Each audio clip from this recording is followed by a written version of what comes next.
Recently, the Angry Video Game Nerd uploaded a video giving his top 10 favorite episodes that he's done. At the end of the video, he said this. I know it's hard to pick, but I'd be really interested to know, what are your favorites? So that got me thinking, what are my favorite episodes? I've been watching The Nerd almost since the beginning, and there's so many episodes to choose from that it was really difficult to pick my favorite 10, but somehow I managed to do it. Some of these episodes are also on the Nerd's top 10 list, but that just goes to show how memorable they are. So here are my top 10 AVGN episodes. Number 10, Nintendo World Championships. By this time, I knew quite a bit about retro video games, but before seeing this video, I never knew that there was a contest like this held by Nintendo. It was really interesting to see some of the backstory about this contest. I remember being just as shocked as the Nerd when Pat pulled the gold cartridge out of the box of games that the Nerd received. At least it's a decent one. We got Legend of Zelda.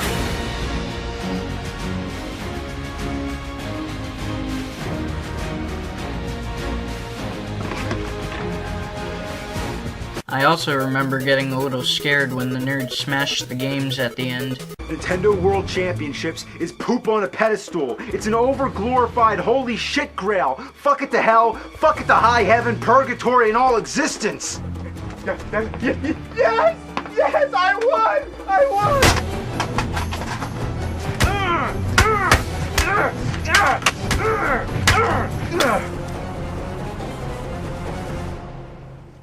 Of course, the ones that he smashed were fake, though. In fact, if you pause the video right before he smashes them, you can see that the gray cartridge has a different number than it does in the rest of the video. The funny thing is that before they played it, I was actually expecting a completely original game, not Super Mario Bros., Rad Racer, and Tetris.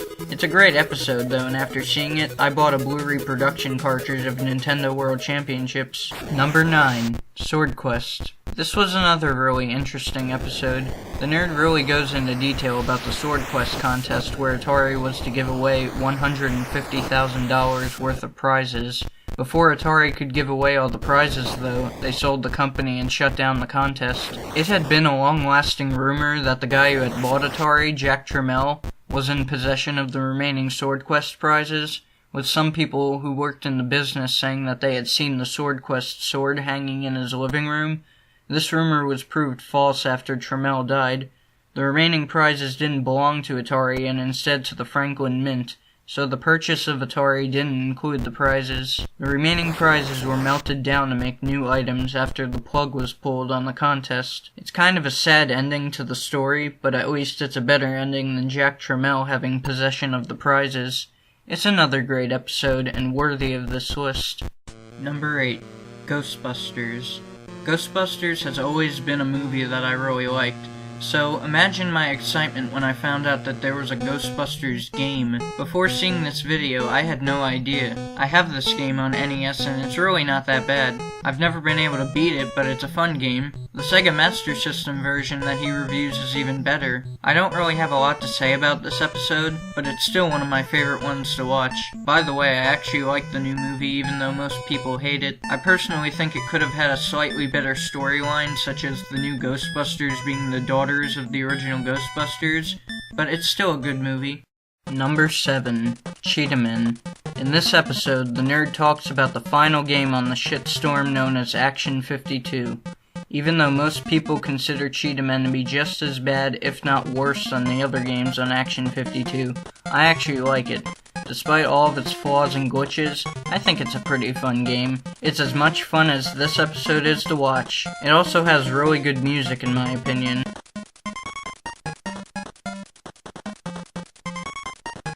In this episode, the Nerd also shows off Cheetah-Men 2, which is an unreleased game that's almost identical to the first one. Having played this one as well, I think it's safe to say that despite having even more glitches and issues, I like this one even better than the first one, at least until you kill the second boss and get stuck in limbo. It's funny to think that Active Enterprises, the company responsible for Action 52, thought that such a poorly designed game was gonna spawn a TV series and a whole line of action figures. It says on the back of the manual that Cheetah-Men action figures are coming to a store near you and to keep an eye out for them. Too bad we never heard from Active Enterprises ever again after this game. Number 6. Nightmare on Elm Street. Does anybody remember a website called addictinggames.com? It's still around today, but it's not nearly as popular as it once was. About 10 years ago, I stumbled upon a game on there called Nightmare House. It's a flash game based on the movie Nightmare on Elm Street, and it is still out there on the internet. Anyway, after playing that game, I wanted to see the movie, and after seeing it, I was curious to know if there was a video game based off of the movie. I googled it, and sure enough, there it was. Nightmare on Elm Street for the Nintendo Entertainment System. At that time, I had never played an NES and I barely had any idea of what it even was. Nevertheless, I wanted to see if I could find some gameplay of it, and I wound up on the Angry Video Game Nerd's video of it. I thought it was hilarious, and that's the story of how I got into the nerd. This is the first AVGN episode I ever saw, so it's nostalgic, but it's also pretty funny. With my personal favorite part being when he clones himself and all 4 nerds are complaining about how much the game sucks. This is fucking shit. It's diarrhea shit. This game is horrible. Fucking diarrhea. Ass sucks shit. It's balls. What a piece of shit. I own this game too, and I gotta say, I actually like this game despite how many people hate it. The later stages are pretty tricky though. Number 5. Superman 64. All I can say is that even after all of these years, I'm still in an utter state of shock that this game actually exists. All you do for the entire game is fly through rings with a painfully short time limit. It sounds boring, but what makes it even worse is that the controls are some of the worst controls in gaming history. I don't know if some of the later stages have you doing anything else besides flying through rings, but I've never been able to get far enough to see, and neither did the nerd in this video. It's a hilarious episode, seeing how many issues he has controlling Superman. Oh man, what is he doing, exercises? This is so ridiculous. This game isn't just bad, it's really bad. I'm not even kidding around, it's fucking horse shit! Number 4. Tiger Electronic Games. Okay, I remember having at least one of these when I was little. They were friggin' terrible. They were the bare minimum of what you could consider a video game. As the nerd says in this video, the controls are the most ridiculous thing you've ever seen. Anybody who's ever played any type of video game console will have nothing but nightmares playing one of these things. So then what do? They make an entire game console called the Gamecom, which was one of the biggest failures in video game history, selling less than 300,000 units. But that's not all. The nerd also discusses an even bigger failure called the R-Zone. All it is a poverty version of the Virtual Boy with the addition of a head strap. How Tiger stayed in the video game market for as long as they did is beyond me. At least they went further than the Coleco Chameleon did. Don't even get me started on that. Anyway, this video definitely does Tiger justice. These games are worth nothing more than the video makes it look like. It's a video that I go back to quite often. Number 3. Super Mario Bros. 3. Super Mario Bros. 3 isn't my favorite game of all time, but it comes pretty damn close. As the nerd said, it takes everything from the original and multiplies it, and this video is great. It shows that looking deeper into the game will reveal that it's full of demonic possession. After seeing this video, I'll never look at Super Mario Bros. 3 the same way again. This is also the first time I was introduced to the movie The Wizard. After seeing this video, I was hell-bent on seeing the movie, and I was definitely not disappointed. It's one of my favorite movies of all time, and I watch it pretty frequently. The battle between Jesus and Satan at the end of this video is awesome.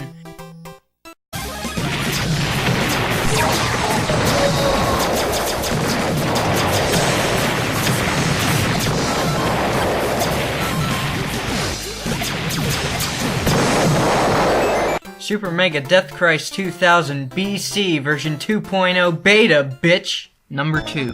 Berenstain Bears. This is AVGN's most recent Halloween episode, and it's definitely my favorite Halloween episode that he's done. In this video, he shows off multiple Berenstain Bears games. The end of the video centers around the fact that everybody, including me, remembers Berenstain Bears spelled with an E, but it's actually spelled with an A.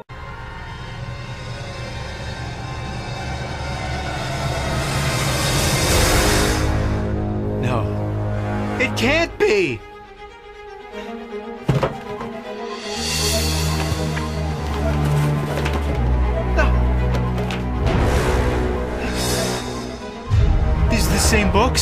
I remember the torn page, the mustard mark, the shit stain. These are my old books, but it was spelled Steen! It was spelled Berenstain! This is something that's called the Mandela effect, which states that there's multiple universes with very minor differences, and that every so often we move between these universes. There's many more examples of the Mandela effect, such as people remembering Looney Tunes being spelled like cartoons, and the lyrics to the Mr. Rogers theme being It's a Beautiful Day in the Neighborhood, which isn't right. The lyrics are actually It's a Beautiful Day in This Neighborhood. I gotta say, I was shocked when I heard that one. If you want my opinion on the Mandela effect, I personally believe in it. Call me crazy, but it's no crazier than some people believing in aliens. There's just so many things that I remember a certain way from when I was little that are completely different now. I think that's why this video is so interesting to me. And yes, after watching this video, I did go down in my basement to check my old books to see if Berenstein was spelled with an E or an A. And last, but certainly not least, my favorite AVGN episode of all time is Mega Man. This episode was done to celebrate 10 years of AVGN. It has the nerd going back in time to different points throughout AVGN history, which is, I think, why it's my favorite episode. Lots of scenes from old episodes have been recreated. To someone that has just gotten into the nerd, it might not be that special of an episode, but to someone like me who has been there since almost the beginning, it means a lot. Especially the last episode he visits, which is Dr. Jekyll and Mr. Hyde, where present-day nerd persuades the nerd from the past to keep doing videos and not to give up. Well, that's good. You never rush out anything just to meet consumer demand, otherwise you end up putting out shit. Some franchises get done to death. You can't keep beating the same thing into the ground. Yeah. But I do miss the Mega Man series. People want it. If you had a series, what would you do? I couldn't imagine. I wish I had something like that. If people wanted it, that'd be a great thing. You can't do the same thing all the time or else it gets old, but every now and then, it's good to bring it back. Thanks.